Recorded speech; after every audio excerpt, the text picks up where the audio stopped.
Forget those glossy travel brochures and all-inclusive resorts, won't you? Because the world's most valuable islands aren't for sale. They're not famous for their infinity pools or champagne brunches. They're famous for the secrets they keep.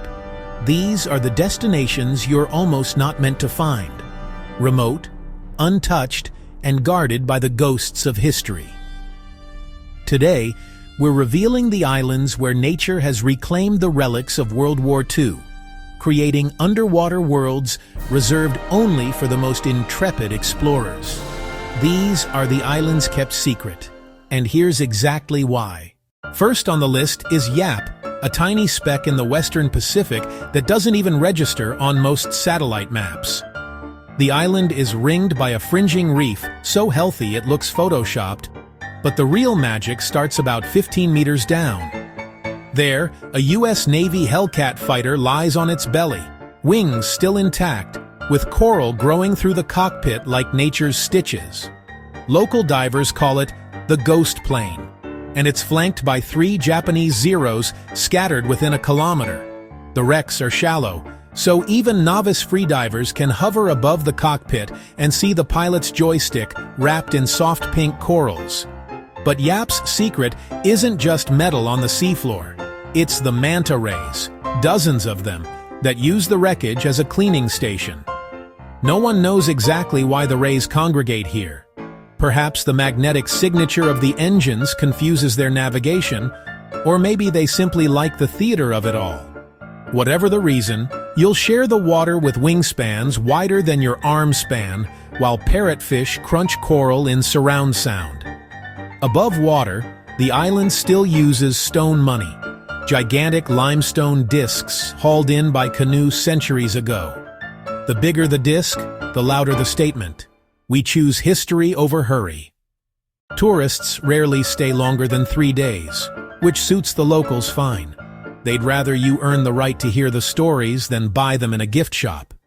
Jump 7,000 kilometers east, and you hit St. Helena, a volcanic plug so isolated that when Napoleon was exiled here in 1815, the British were basically saying, "Good luck escaping, mate." The island sits in the middle of nowhere, 1,900 km from Africa, 3,400 km from South America. Yet its underwater cliffs drop to 100 meters within a stone's throw of the shoreline. During WWII, the British scuttled 2 freighters in James Bay to create a makeshift breakwater against U-boats. Today, those hulls are nursery grounds for whale sharks, the world's largest fish. Picture a 12-meter gentle giant gliding past a rusted hawsepipe, while you hang onto a mooring line trying to remember how to breathe. Because the island has no airport large enough for wide-body jets, you arrive via a 5-day Royal Mail ship from Cape Town. That crossing thins the crowd to only the stubbornly curious. On land, 21 hiking trails spider across desert-like lava fields into cloud forest, where red snails, found nowhere else, crawl along moss-covered branches. If you want Wi-Fi, you can have it in 2G speed bursts. If you want bragging rights, they come in high definition forever. Glide above Raja Ampat, where emerald islands scatter across turquoise seas like jewels on silk. This is a place where the horizon is broken by limestone towers, and every sunrise paints the water in gold and sapphire. The archipelago is a living mosaic, over 1,500 islands, each with its own secret lagoon and story. Beneath the surface, coral gardens burst with color, home to more marine species than anywhere else on Earth. Schools of rainbow fish dart between sea fans, while giant clams yawn open on the sandy floor. Here, every dive is a plunge into a living kaleidoscope. Hidden in the blue, the wreck of a World War II plane rests quietly, its wings now draped in soft corals. Divers float above the cockpit, imagining the stories sealed inside. The wreck is both a time capsule and a reef, where history and nature have become inseparable. Look closer and you'll spot pygmy seahorses, no bigger than a grain of rice, clinging to pink sea fans. These tiny creatures are masters of disguise, and finding one feels like discovering a hidden treasure. At dawn, the reef stirs with rare wonders, like the walking shark, a species that strolls across the seabed on its fins. Scientists only discovered it here, proof that Raja Ampat still holds mysteries waiting to be revealed. The diversity is staggering. Over 600 coral species and 1,700 types of fish. Every fin kick brings a new surprise. Swirling barracuda, gentle manta rays, or a flash of neon from a nudibranch. Above the water, islanders paddle traditional wooden boats between villages. Homestays dot the shore, where families welcome travelers with fresh coconut and stories of the sea. Here, hospitality is as natural as the tides. The real currency in Raja Ampat is respect, for the reefs, for the wildlife, and for the people who call these islands home. Tread lightly, and you'll be shown secret coves where wabagong sharks nap and manta rays dance in the current. In Raja Ampat, adventure is measured not by luxury, but by the stories you collect and the wonders you witness, above and below the waves. Let's zoom west to the South China Sea and the Condau Archipelago, a string of 16 islands once dubbed the Devil's Island of Asia for the French-built prison that still stands. During World War II, the Japanese Imperial Navy used Konsun Island's deep harbor as a submarine pen. When the Allies advanced, they scuttled several supply vessels just outside the mouth of the bay. Today, those hulls rest between 18 and 40 meters, draped in black coral that sways like mourning lace. What makes Condau special is the collision of history and megafauna. Green and hawksbill turtles nest on the same beaches where prisoners once whispered escape plans. And if you snorkel the nearby islet of Bay Can at dawn, you're likely to meet a baby turtle the size of your palm blinking against its first sunrise. The islands receive fewer than 50,000 visitors a year. Compare that to Phuket's 5 million, and half of those visitors are Vietnamese school groups on history trips.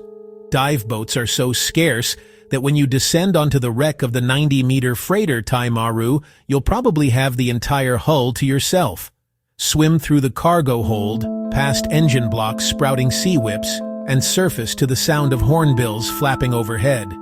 No cocktail bars, no infinity pools, just the echo of chains and the flicker of reef fish writing neon graffiti across the rust. If these places feel like they're ripped from the pages of a dog-eared adventure novel, that's because they are, and you're invited to keep reading.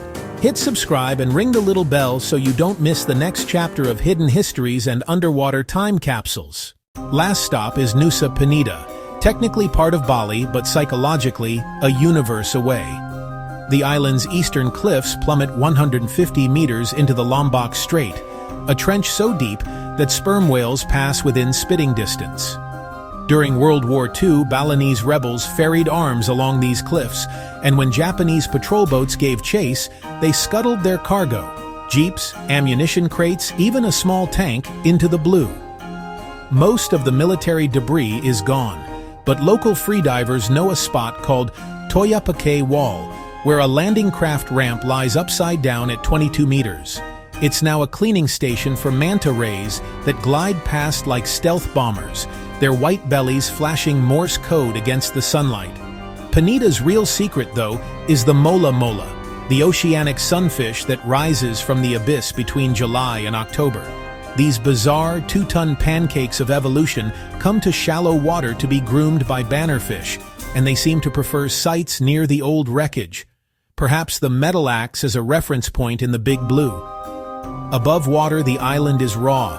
Dirt roads cling to cliff edges. Monkeys steal your sunglasses, and the best accommodation might be a bamboo hut with a hammock. Luxury seekers flee after one night. The rest of us stay for the privilege of locking eyes with a fish that looks like it forgot to evolve. So, why are these islands kept secret? Not because someone stamped them classified, but because they ask for effort. Multi-day boat rides, bumpy flights, limited Wi-Fi, and the humility to remember that history and nature are the real VIPs. They reward you with manta rays weaving between propellers, with walking sharks under mangrove roots, with the hush of a volcano that once echoed gunfire and now echoes geckos. Luxury can be replicated.